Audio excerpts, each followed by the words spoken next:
তারপর কি হলো, দরবেশ যখন আবার সামনে হাঁটতে শুরু করলো, পেছন থেকে আবার কুকুরটা আপনার ঘেউ ঘেউ করতে শুরু করলো। কুকুর যখন ঘেউ ঘেউ করতে শুরু করলো, দরবেশের কাছে যে রুটিটা ছিল সেই রুটিটাও কুকুরকে দিয়ে দিল। রুটি দুটো কুকুরই খেয়ে নেওয়ার পর দরবেশ আবার হাঁটতে শুরু করলো। সামনে অগ্রসর হওয়ার পরই কুকুরটা আবার ঘেউ ঘেউ করতে লাগলো।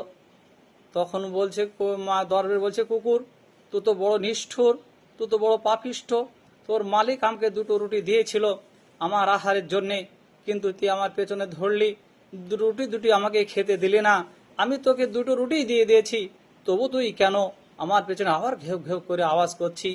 আল্লাহর কুদরতে কুকুরের জাবান খুলে গেল। কুকুর তখন বলতে লাগলো, দরবেশ তুমি বড় তো আশ্চর্যর ব্যাপার, তুমি বড় আশ্চর্য লোক। আমি যে মালিকের কাজ করি, যে মালিকের সারা রাত্রি যে আমি পাহারা দিই, যে মালিকের ধন দৌলত আমি পাহারা দিই, সেই মালিক আমাকে কোনো দিন, একদিন দুদিন 3 দিন আমাকে খেতে দেয় না। খেতে না দেওয়ার কারণে তবু আমি এই মালিকের দরবার ছেড়ে কোনো দিন পালিয়ে যাই না, কেউর কাছে কি ঘেউ ঘেউ করে কিছু চাই না। তুমি আশ্চর্য ব্যক্তি যে আল্লাহ নিয়ামত তোমাকে জান্নাত থেকে খোরাকি দেয়, আর 1 2 দিন 3 দিন তোমাকে খাবার দেয়নি, আর তুমি সেই আল্লাহর আশ্রয় আর